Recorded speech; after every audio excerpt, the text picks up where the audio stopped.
Rain poured down in heavy sheets that night, drumming against the small apartment window like an endless warning.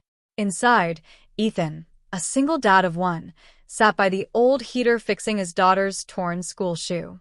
It was just another quiet, lonely evening, until the knock came. Bang, bang, bang. It wasn't a polite knock. It was desperate, frantic. Ethan froze. His little girl, Lily, looked up from her coloring book, wide-eyed. "Daddy, who's that?" she whispered.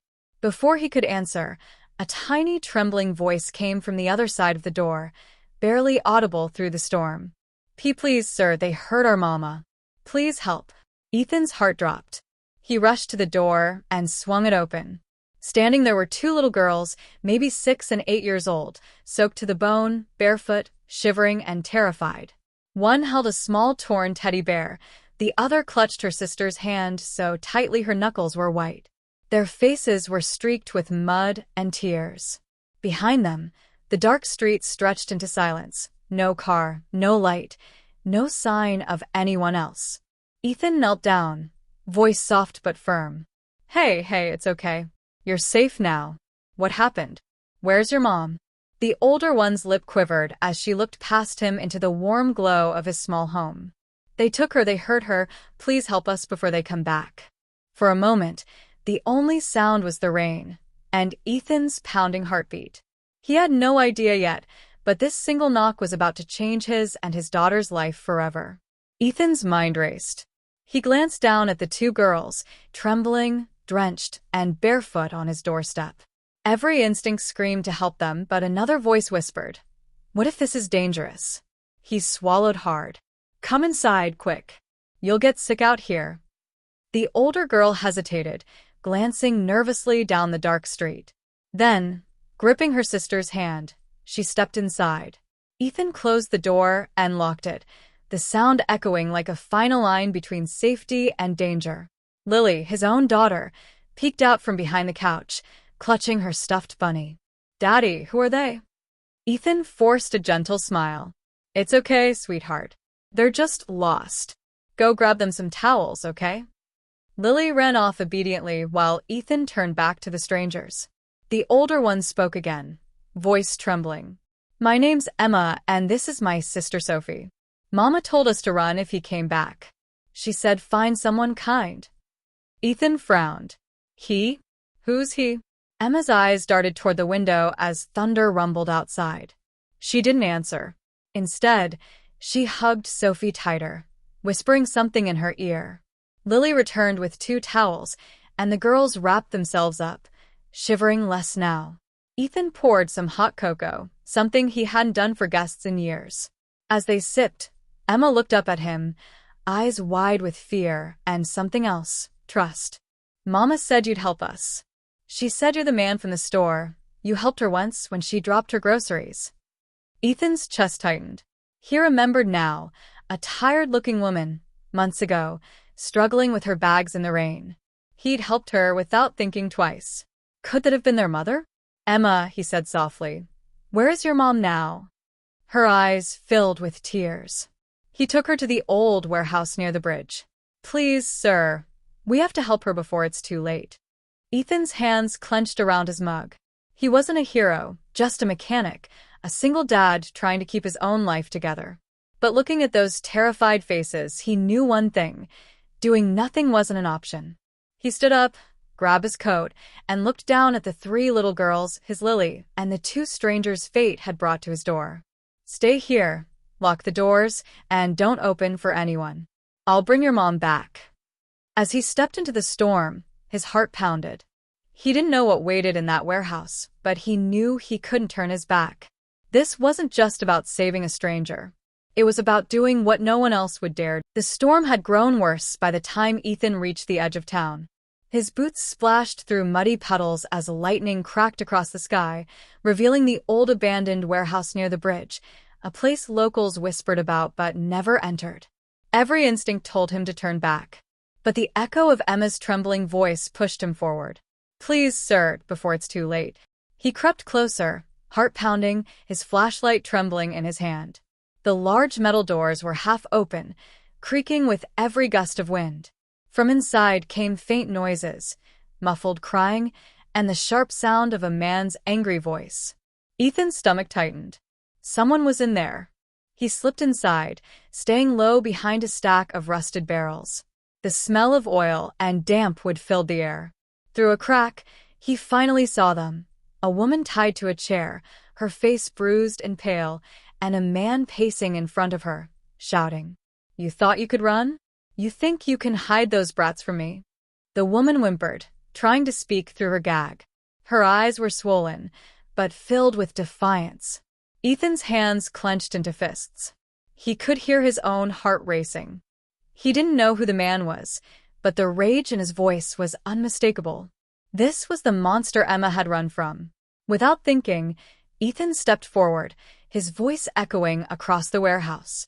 "Hey, leave her alone." The man spun around, startled, tall, rough-looking, eyes cold with fury. "Who the hell are you?" he barked. Ethan raised his flashlight like a weapon. "The guy who's not gonna let you touch her again."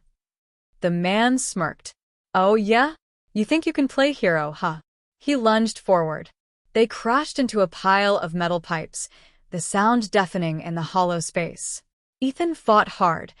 Years of working on cars had made him strong, but the other man was bigger, faster. They struggled, punches echoing, until Ethan caught sight of a wrench on the ground. With a desperate swing, he struck the man's arm. The wrench clattered, the attacker roared in pain and stumbled back. Ethan kicked him hard, sending him sprawling against the wall. Breathing heavily, Ethan rushed to the woman and untied her ropes. Her voice came out weak but urgent. "My girls, are they safe?" Ethan nodded. "They're at my house. You're okay now." Tears spilled down her cheeks as she whispered, "Thank you, you saved me." But before Ethan could answer, a sound behind him froze his blood. The man groaning, reaching for something in his coat. A gun. Ethan barely had time to react. A deafening bang shattered the air. But not from the man's hand. A police siren blared outside, red and blue lights flooding the warehouse windows. Officers stormed in, shouting commands. The attacker dropped his weapon, hands in the air. The woman collapsed into Ethan's arms as officers restrained the man. One of them recognized her immediately. "Ma'am, we've been looking for you for weeks," he said. "You're safe now." Ethan exhaled, finally letting go of the tension that had held his body like a vice. He'd done it. He didn't even know her name, but he'd saved her life. And somewhere in the back of his mind, he knew this night wasn't over yet. The truth about who she was about to change everything. Rain still poured outside when the chaos finally settled. The police had taken the attacker away, the warehouse lights now flickering with cold fluorescent hums. Ethan sat on the dusty floor beside the woman, wrapping his jacket around her trembling shoulders. She looked fragile, yet strong in a quiet, unbreakable way. Her voice was hoarse, barely above a whisper. "You shouldn't have come. He could have killed you." Ethan shook his head, still catching his breath. "I couldn't just sit at home while your little girls begged for help." Her eyes widened, tears filling them again. "Emma and Sophie, they found you?" He nodded. "They're safe. Warm. My daughter's taking care of them." At that, she broke down, sobbing into her hands. Ethan placed a gentle hand on her shoulder. "Hey, it's over now. You're safe." She took a deep breath, really looked at him, and whispered, "You don't remember me, do you?" Ethan frowned. "Remember you? We met once at the store, months ago." She shook her head weakly. "Before that." Her eyes shimmered in the dim light. 5 years ago. You helped me when no one else would." He blinked, confused. 5 years ago? She nodded slowly. "My name's Clara Bennett. My husband, my ex-husband, used to own the Bennett Auto Garage." Ethan froze. That name, he knew it. Bennett Auto Garage was where he'd once worked, before being fired after an accident he hadn't caused. The boss had blamed him for a missing toolbox and poor discipline. That boss was Clara's husband. "You're his wife?" Ethan asked in disbelief. Clara nodded, tears streaking down her bruised cheeks. "I didn't know what he did to you back then. I swear I didn't. When I found out, it was too late. He was dangerous, controlling. I tried to leave, but he always found me. The girls and I ran 3 times, and each time he dragged us back. Tonight was supposed to be our last chance. Ethan's heart twisted. All those years of bitterness, unemployment, and struggle, caused by the same man he'd just fought in that warehouse. Fate had brought it full circle. He looked away, overwhelmed. Clara, I almost lost everything because of him. She reached for his hand, weakly squeezing it. And now you've saved everything I have left. For a long moment, they just sat there in silence, the rain tapping gently on the metal roof above. The police officer approached.